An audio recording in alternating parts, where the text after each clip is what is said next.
नमस्कार, मैं हूं पवन त्यागी। राहुल गांधी ने संसद के अंदर हिंदुओं को हिंसा करने वाला बता दिया। उन्होंने कहा कि जो भी अपने आप को हिंदू कहते हैं वो हिंसा फैलाते हैं, वो नफरत बोलते हैं, वो झूठ बोलते हैं। इस तरह की बातें उन्होंने बोली। इसको लेकर पत्रकारों ने जब राहुल गांधी से संसद के बाहर ये सवाल किया कि आज आपने संसद में जो बोला है इस पर भारतीय जनता पार्टी ने कड़ी आपत्ति जताई है, क्या आप इस पर आप शोक प्रकट करेंगे? उन्होंने कहा मैं इस पर कुछ भी कहने वाला नहीं हूं, जो मुझे कहना था मैंने संसद में कह दिया। और उन्होंने कहा कि मैं इनको एक्सपोज कर रहा हूं, भारतीय जनता पार्टी को मैंने एक्सपोज कर दिया। फिर एक पत्रकार ने कहा कि आपकी जो बोले गए शब्द हैं वो संसद की कार्रवाई से हटा दिए गए हैं। वो कहते हैं साहब मैंने इनको एक्सपोज कर दिया, ये अगर मुझे मेरी बातों को एक्सपंज कर रहे हैं तो ये कर नहीं सकेंगे, मुझे जो कहना था कर दिया, ये एक्सपंज करें तो करें। यानी राहुल गांधी को कोई भी अपने कहे का पछतावा नहीं है। इस बात का एरोगेंसी उन्होंने दिखाते हुए पत्रकारों से जो बात की है, ये भी कह सकते थे कि मेरी बात का ये मतलब नहीं है, मैं ऐसा कहना चाहता था, वैसा कहना चाहता था, जैसा प्रियंका गांधी वाड्रा ने भी इस पर लपेटा है। उन्होंने कहा कि मेरा भाई किसी हिंदू के विरोध में नहीं बोल रहा है, ये तो उन्होंने मोदी और भाजपा वालों के लिए कहा है। राहुल गांधी इस तरह का कोई सफाई नहीं दे रहे हैं। इसका मतलब बिल्कुल साफ है कि राहुल गांधी के बारे में जो कहा जाता है कि एरोगेंसी, वो उनके वक्तव्य से, उनके बॉडी लैंग्वेज से बिल्कुल साफ साफ दिखाई देती है। पहले ही दिन जिस तरह से संसद के अंदर उन्होंने कार्रवाई का उल्लंघन किया, राष्ट्रपति जी का अभिभाषण है, उसके बजाय वो कहते हैं नीट पर बात करनी है, उसके बजाय वो कहते हैं पहले मेरी 2 मिनट बात सुन लो।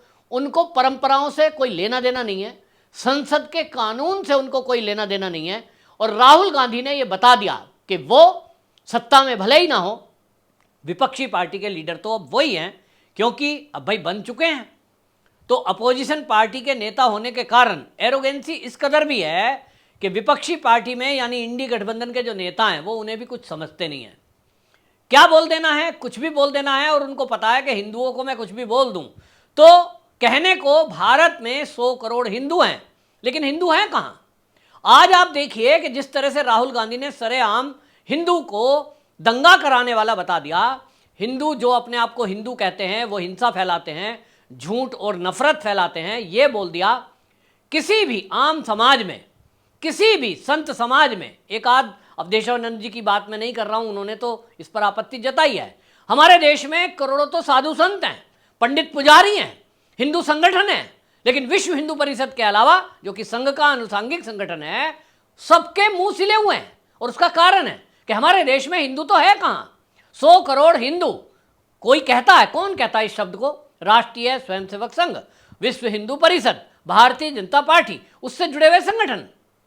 और अगर इंडी गठबंधन की नजर से देखो तो यहां हमारे देश में 30 करोड़ दलित हैं, 40 करोड़ ओबीसी हैं और आदिवासी हैं, और उनके हिसाब से यहां 25% अल्पसंख्यक हैं। और अल्पसंख्यकों की भी परिभाषा इंडी गठबंधन के जो गठबंधन है, समाजवादी पार्टी, टीएमसी, कांग्रेस, वामपंथी, इनके हिसाब से वहां जो अल्पसंख्यक है वो तो केवल मुसलमान है।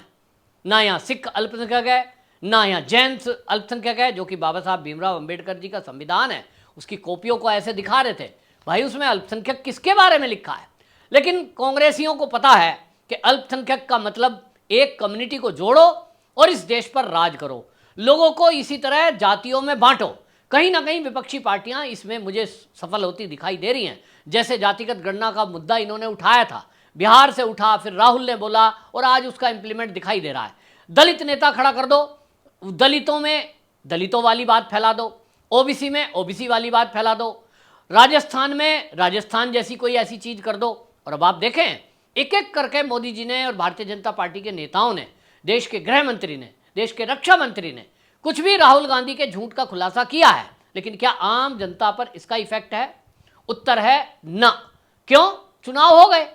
चुनाव के पहले ये भारतीय जनता पार्टी के नेता अगर इसी अग्रेसिव मोड में, इसी टोन में, मोदी जी, अमित शाह, राजनाथ सिंह, ये सबके सब इनका जो प्रोपेगेंडा चल रहा था, जो इकोसिस्टम इनका झूठ फैला रहा था, जैसा मोदी जी संसद में बोल रहे थे कि इनको झूठ खून मुंह लग गया है।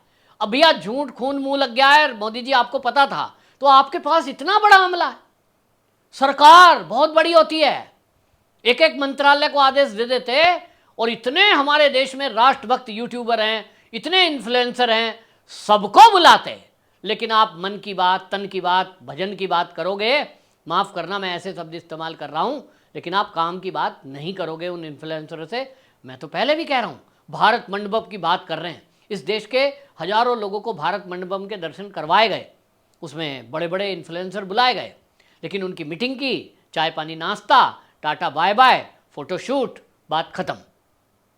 कैसे करेगा कोई राष्ट्रभक्ति कोई संघ के स्वयंसेवक तो है नहीं कि जेब से पैसा लगाएंगे, शिविर में जाएंगे तो उसका शुल्क देंगे, हैं, जेब से ही सारा कुछ कर, तन मन अर्पण, जीवन अर्पण। ये कौन गाता है? ये केवल संघ का स्वयंसेवक ये इस बात को जानता है। बाकी लोग जो प्रोफेशनल हैं वो केवल पैसे के लिए करते हैं, चाहे उनसे यूट्यूब पे वीडियो बनवा लो, चाहे इंस्टाग्राम पर वीडियो डलवा दो, वो उनको व्यूवरशिप मिलेगी, उनको पैसे मिलेंगे, सब्सक्राइबर मिलेंगे, वो केवल वहाँ तक सीमित है। अब भाई पैसे वाले को आप पैसा नहीं दोगे जिसकी आय का साधन यूट्यूब चैनल है, जिसकी आय का साधन कोई फेसबुक चैनल है, जिसकी आय का साधन ही न्यूज चैनल है या कोई अखबार है, तो भाई उसको तो वो चाहिए। एक तरफ ऑफर मिल रहा है, कांग्रेस ऑफर दे रही है, एक तरफ आम आदमी पार्टी ऑफर दे रही है, बड़े बड़े और राजनीतिक दल उनको लाखों और करोड़ों भी देने को तैयार हैं जो सैटेलाइट चैनल हैं। तो आप सोचते हो राष्ट्रभक्ति का भाषण देकर अगर कोई आपके फेवर में नैरेटिव चलाएगा, तो ये होता नहीं है। बहरहाल संसद के मुद्दे पर राहुल गांधी की जो ये हिम्मत हुई है, उसके अंदर जो ये एक चीज़ है कि मैं कुछ भी बोल दूं, मेरा कुछ बिगड़ने वाला नहीं है, क्योंकि उसको लगता है कि ये जो भारतीय जनता पार्टी है, इस चुनाव में मैंने खास तौर पर देखा है, मुसलमान तो वोट देता ही नहीं है, उसकी तो छोड़ ही दो, लेकिन दलितों ने बड़ी संख्या में भारतीय जनता पार्टी को वोट नहीं दिया, बावजूद इसके कि दलितों के लिए वो जो योजनाएं हैं सरकारी, उसमें आरक्षण पद्धति लागू करके सबसे ज़्यादा लाभ अगर दिया गया है तो उनको दिया गया, ओबीसी को दिया गया। लेकिन इसमें एक और सच्चाई है जिसको क्रॉस चेक कोई करता नहीं है। प्रधानमंत्री आवास योजना, मैंने एक वीडियो के माध्यम से उदाहरण दिया उत्तर प्रदेश के बिजनौर जिले का, कि वहाँ हिंदू बहुल एरिए में मुसलमानों को सबसे ज़्यादा मकान मिले, और हद तो तब हुई जब प्रतीक्षा सूची बाद में आई, तो उस सूची के अंदर 78 मकान सभी मुसलमानों के, और उसमें शब्द लिखा था अल्पसंख्यक। अब आप सोचिए, माइनॉरिटी के कोटे से दिया गया है 78 मकान, जिसमें ना कोई सिख है, ना कोई जैन है, ना वहाँ बौद्ध है। क्या नहीं है? निश्चित रूप से बौद्ध तो होंगे, बौद्ध तो हैं ही उत्तर प्रदेश में जो बौद्ध धर्म का पालन करने वाले हैं। लेकिन भाई नहीं, आपके अधिकारी क्या कर रहे हैं? आपकी लुटिया डुबाने में लगे हैं, और आपके पास कोई ऐसा सिस्टम नहीं है क्रॉस चेक हो। हाँ, एक सिस्टम है कि भारतीय जनता पार्टी का कार्यकर्ता बताना चाह रहा है। जिला बिजनौर में मेरी कार्यकर्ताओं से बात हुई, एक आदमी सोचिए ब्लॉक प्रमुख है, और ब्लॉक प्रमुख बड़ा लेवल है, वो ब्लॉक प्रमुख शिकायत कर रहा है, लेकिन उस ब्लॉक प्रमुख की कोई भारतीय जनता पार्टी में सुनने वाला ऊपर तक नहीं है, योगी जी तक पहुंच नहीं है। कोई सिस्टम क्रिएट ऐसा किया नहीं है कि निचला कार्यकर्ता भी अगर योगी जी तक अपनी बात पहुंचाना चाहे तो भाई ये फला मेल है, ये फ़ोन नंबर है, ये व्हाट्सएप है। आते होंगे, अगर 10,000 भी मेल आएंगे या 10,000 भी व्हाट्सएप मैसेज आएंगे, एक कार्यकर्ताओं की बात को सुनने वाला कोई सिस्टम तो डेवलप करो ना। कार्यकर्ताओं की सुननी नहीं है, अधिकारियों के ऊपर छोड़ देना है। अधिकारियों के ऊपर छोड़ दोगे तो नतीजा फिर वैसा ही आएगा। आईएएस लॉबी जो है वो बीजेपी सरकार को थोड़ा ही चाहती है, केंद्र हो या राज्य हो। भले ही आपकी जी हजूरी करके और आगे पीछे घूम घूम के आपकी गणेश परिक्रमा करके अधिकारी इन भारतीय जनता पार्टी के लीडरों को, मंत्रियों को खुश कर लेते हैं। उनको वो टेक्निक अच्छे से आती है, वो उनकी ट्रेनिंग का हिस्सा है, खुद से सीख लेते हैं मंत्री जी को खुश कैसे करना है, नेताजी को खुश कैसे करना है, और इनको भ्रम में भी कैसे रखना है, वो उनको अच्छे से आता है, आईपीएस हो या आईएएस हो। और उसका नतीजा आज दिखाई दे रहा है कि राहुल गांधी जैसे को लगता है कि मैं कुछ भी बोल दूं, मैं कितना भी अपमान कर दूं, मेरा कुछ होना नहीं है, क्योंकि हिंदू तो इस देश में है ही नहीं। मैंने जो कहा है कि हिंदू हिंसक होते हैं, तो इस बात पे कौन भड़केगा? जो अपने आप को हिंदू मानेगा। और अपने आप को हिंदू मानकर चलने वाले लोग कितने हैं इस देश में? वो जो 100 करोड़ संख्या है ना, उसमें से वो 100 करोड़ अपने आप को सनातनी, अपने आप को हिंदू कहने वाले लोग मुट्ठी भर हैं। और ये बात राहुल गांधी को अच्छे से पता है, ये विपक्षी पार्टी के नेताओं को अच्छे से पता लग गया, और इसीलिए वो किसी की परवाह नहीं करके इस तरह की बातें बोल रहे हैं। बहरहाल उन्होंने आरएसएस को छेड़ा, और भगवान शंकर के अभय मुद्रा वो बता रहे हैं, उसका मतलब क्या है उनको पता नहीं है, लेकिन सब में उन्होंने अभय मुद्रा देख ली।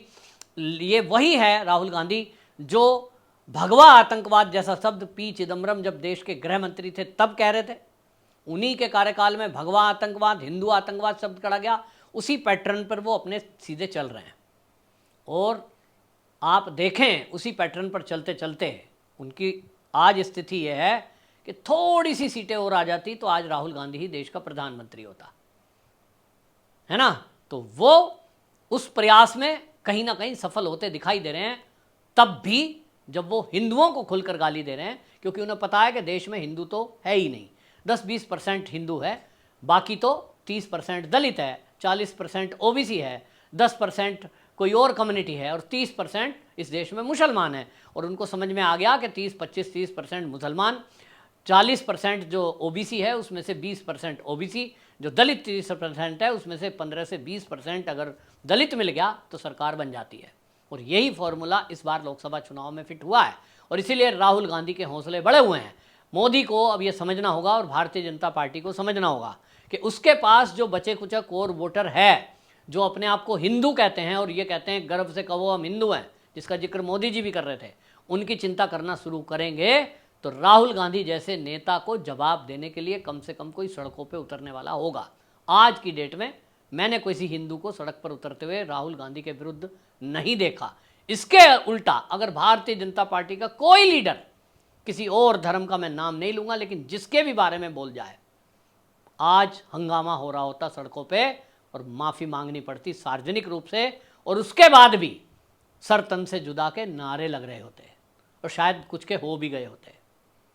और इसलिए केवल सब हिंदुओं पे प्रहार करते हैं, क्योंकि हिंदू इस देश में किसी को दिखाई नहीं दे रहा। जितने हैं वो वजूद में नहीं है, क्योंकि हम जातियों में बटे हैं। इस समस्या का समाधान खोजने के लिए जिन पे जिम्मेदारी है वो हमारे धर्मगुरु हैं, वो सामाजिक लोग हैं, और इन सबको मिल करके काम करना पड़ेगा, नहीं तो एक एक करके सब निपटा दिए जाएंगे। आपकी क्या राय है कमेंट बॉक्स में ज़रूर लिखें। वंदे मातरम।